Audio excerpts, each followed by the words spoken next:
आज हम इतिहास की सबसे मशहूर और रोमानी गाथाओं में से एक का विश्लेषण करने वाले हैं। पृथ्वीराज चौहान, एक ऐसा नाम, एक ऐसे शूरवीर जिनकी कहानियां सदियों से गूंज रही हैं, है ना? लेकिन होता क्या है कि इतिहास में कई बार सच और कहानी आपस में इस कदर उलझ जाते हैं कि उन्हें अलग करना लगभग नामुमकिन सा लगने लगता है। तो चलिए, बिना वक्त गवाए इस ऐतिहासिक सफर पर निकलते हैं और इन परतों को थोड़ा खंगाल कर देखते हैं। ये सोचना बहुत दिलचस्प है कि क्या होता है जब हमारी सबसे बड़ी ऐतिहासिक किंवदंती एकदम कठोर तथ्यों से टकराती है। एक तरफ वो शानदार महाकाव्य है जिसे पीढ़ियों ने सुना और जिया है, और दूसरी तरफ हैं कुछ ऐसे ऐतिहासिक प्रमाण जो एक अलग ही कहानी बयां करते हैं। जब ये दोनों आमने सामने आते हैं तो अतीत की एक बिल्कुल नई और, सच कहा जाए तो, कहीं ज्यादा उलझी हुई तस्वीर सामने आती है। हमारा ये आज का विश्लेषण इसी गहरे रहस्य को समझने की एक कोशिश है। भाग 1, पृथ्वीराज चौहान की किंवदंती। पृथ्वीराज चौहान यानी पृथ्वीराज तृतीय, जिनका जन्म 1149 में हुआ था। सिर्फ 11 साल की उम्र, जी हाँ, महज 11 साल की उम्र में पिता के निधन के बाद उन्होंने अजमेर का सिंहासन संभाल लिया था। इतनी सी उम्र में राजकाज चलाना और फिर अपने साम्राज्य को फैलाना, ये सच में उनकी असाधारण क्षमता का पहला बड़ा सबूत था।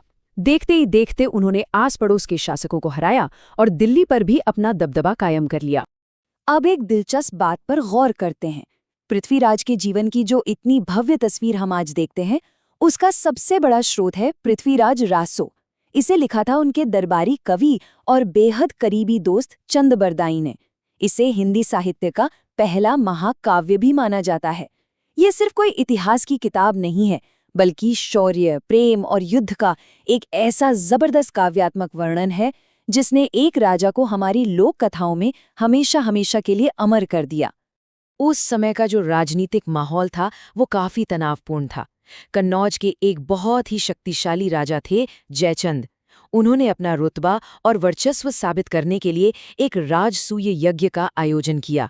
लेकिन पृथ्वीराज चौहान, जो खुद एक बेहद स्वतंत्र और महत्वाकांक्षी शासक थे, उन्होंने साफ कह दिया कि वे जयचंद की सर्वोच्चता को कतई नहीं मानेंगे। उनका ये सीधा इनकार, बस यहीं से दोनों राज्यों के बीच एक ऐसी गहरी और कड़वी दुश्मनी शुरू हो गई जिसके अंजाम आगे चलकर बहुत ही भयंकर होने वाले थे। भाग 2, प्रेम और युद्ध की गाथा। इसी भारी राजनीतिक उथल-पुथल और दुश्मनी के बीच एक ऐसी प्रेम कहानी ने जन्म लिया जिसने सदियों तक लोगों को अपना दीवाना बनाए रखा है। हम बात कर रहे हैं पृथ्वीराज और राजकुमारी संयोगिता की अमर प्रेम कहानी की। ये पूरी घटना किसी सिनेमाई कहानी के रोमांचक मोड़ से कम नहीं है। राजा जयचंद ने अपनी बेटी संयोगिता का स्वयंवर रखा और जानबूझकर पृथ्वीराज को अपमानित करने के लिए उनकी एक मिट्टी की मूर्ति बनवाई और उसे द्वारपाल की जगह खड़ा कर दिया। लेकिन संयोगिता पहले से ही पृथ्वीराज को अपना दिल दे चुकी थीं। उन्होंने सारे राजकुमारों को एकदम अनदेखा कर दिया और सीधे जाकर उस मिट्टी की मूर्ति के गले में वरमाला डाल दी। और तभी, बिल्कुल योजना के मुताबिक, पृथ्वीराज वहां प्रकट हुए और संयोगिता को अपने साथ ले गए। इस एक साहसिक कदम ने उन्हें रातों रात एक महान नायक तो बना दिया, लेकिन साथ ही जयचंद के रूप में एक ऐसा खूंखार दुश्मन भी दे दिया जो बदला लेने के लिए अब किसी भी हद तक जाने को तैयार था। भाग 3, तराइन का दूसरा युद्ध। कहते हैं ना कि हर कहानी का एक स्याह पहलू भी होता है। साल 1192, ये वो वक्त था जब लोक कथाओं का सुनहरा रंग अचानक से फीका पड़ने लगा और एकदम कठोर वास्तविकता सामने आ खड़ी हुई। 1191 में तराइन के पहले युद्ध में पृथ्वीराज ने मोहम्मद गोरी को बहुत बुरी तरह हराया था, लेकिन गोरी इस हार को भूला नहीं था। उसने जयचंद की दुश्मनी का पूरा फायदा उठाया और ठीक 1 साल बाद पूरी तैयारी के साथ वापस लौट आया। यहाँ इस बात पर खास तौर से ध्यान देना होगा कि गोरी इस बार कोई छोटी मोटी सेना लेकर नहीं आया था। इस विशाल संख्या को देखिए, 1,20,000। जी हाँ, 1,20,000 पूरी तरह से हथियारों से लैस अफगानी, ताजिक और तुर्क घुड़सवार। इतनी भारी भरकम सेना का बस एक ही मकसद था, राजपुताना सेना को उनके ही मैदान में पूरी तरह से कुचल देना। युद्ध के मैदान में दो बिल्कुल ही अलग तरह की सैन्य रणनीतियां आमने सामने थीं। राजपूत सेना अपनी पुरानी शैली पर चल रही थी, विशाल हाथियों की टुकड़ियां और भारी पैदल सेना के साथ एकदम सीधा हमला। वहीं दूसरी तरफ घोरी ने अपनी सेना को घुड़सवार तीरंदाजों की छोटी छोटी और बेहद फुर्तीली टुकड़ियों में बांट दिया था। सामने से सीधे भिड़ने की बजाय उन्होंने मारो और भागो की रणनीति अपनाई। इस लगातार छुपकर वार करने की रणनीति से राजपूत सेना बुरी तरह पस्त हो गई, थक गई और अंततः इस भयंकर युद्ध में उन्हें पराजय का सामना करना पड़ा। भाग 4 तीरंदाजी की प्रसिद्ध कथा। इसी दुखद हार के बाद जन्म होता है उस मशहूर कथा का। हार के बाद आखिर हुआ क्या? यहाँ पृथ्वीराज रासो हमें वापस किंवदंतियों और लोक कथाओं की दुनिया में ले जाता है। रासो के मुताबिक पराजित राजा को बंदी बना लिया गया, बड़ी बेरहमी से उनकी आंखें फोड़ दी गईं और फिर उन्हें एक तीरंदाजी प्रतियोगिता के लिए मैदान में लाया गया। 4 बांस 24 गज, अंगुल अष्ट प्रमाण, तां ऊपर सुल्तान है, मत चूको चौहान। ये चंदबरदाई की वो अमर पंक्तियां हैं जिसने इतिहास में एक ध्वनिक रडार यानी आवाज से दिशा बताने वाले यंत्र का काम किया। इसी दोहे के जरिए चंदबरदाई ने अपने अंधे राजा को बिल्कुल सटीक ऊंचाई और दूरी का इशारा दे दिया कि सुल्तान मोहम्मद गोरी ठीक किस जगह पर बैठा है। रासो कहता है कि इस इशारे को समझते ही पृथ्वीराज ने अपना अचूक शब्दभेदी बाण चला दिया। तीर सीधा जाकर गौरी को लगा और वहीं मौके पर ही उसकी मौत हो गई। इसके तुरंत बाद दुश्मन के हाथों तड़प तड़प कर मरने से बचने के लिए पृथ्वीराज और चंदबरदाई ने एक दूसरे को मारकर अपने प्राण त्याग दिए। सच में यह एक ऐसा शानदार और रोंगटे खड़े कर देने वाला अंत है जो किसी भी महान नायक के लिए एकदम सही लगता है। शौर्य और त्रासदी का एक ऐसा बेजोड़ मिश्रण जो सीधा दिल पर वार करता है। लेकिन ठहरिए, यहीं पर एक पल के लिए रुकना होगा। क्या ये पूरा महाकाव्य ऐतिहासिक कसौटी पर सच में खरा उतरता है? क्या पृथ्वीराज चौहान ने वास्तव में मोहम्मद गौरी को मारा था? तो चलिए लोक कथाओं की इस जादुई दुनिया से थोड़ा बाहर निकलते हैं और असली ऐतिहासिक तथ्यों की पड़ताल करते हैं, क्योंकि कई बार सच इन कहानियों से कहीं ज्यादा हैरान कर देने वाला होता है। इस कालक्रम पर गौर करने से बात काफी साफ हो जाती है।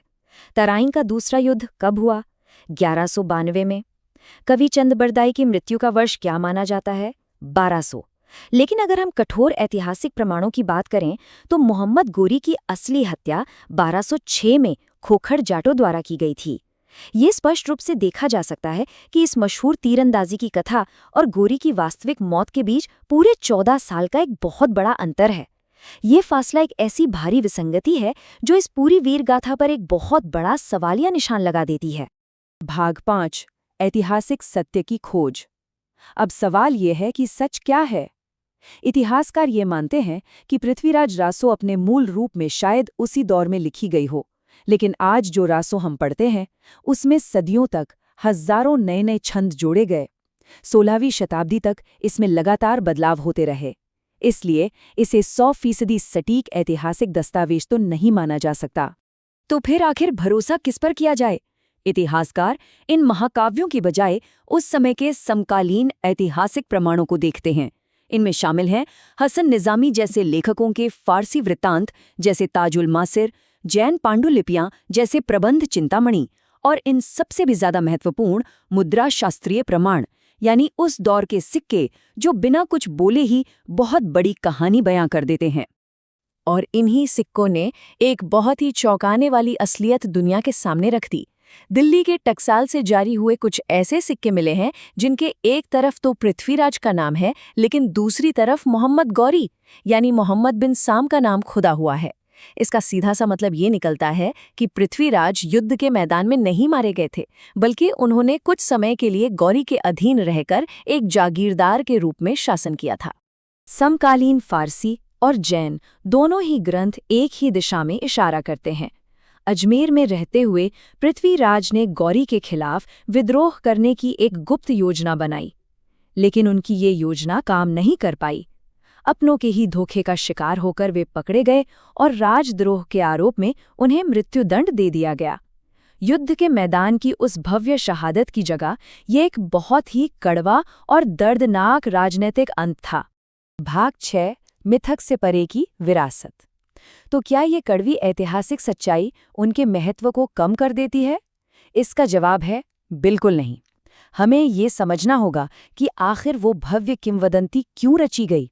वो कहानी सिर्फ इतिहास को झुटलाने के लिए नहीं थी, बल्कि वो तो आने वाली सदियों के लिए प्रतिरोध और स्वाभिमान की एक लौ जगाए रखने का एक बेहद अहम जरिया थी। अजमेर में स्थित पृथ्वीराज स्मारक इसका एक बहुत ही दिलचस्प उदाहरण है। मूर्तिकला की दुनिया में एक बड़ा गहरा रहस्य छिपा होता है। अगर किसी योद्धा के घोड़े का एक खुर हवा में उठा हो, तो उसका मतलब होता है कि उस योद्धा की मौत सीधे युद्ध के मैदान में नहीं हुई, बल्कि युद्ध के बाद मिले घावों या फिर मृत्युदंड के कारण हुई थी। तो इस तरह देखा जाए तो ये आधुनिक स्मारक भी बड़ी ही खामोशी और सूक्ष्मता से उसी असली ऐतिहासिक सत्य को स्वीकार कर रहा है।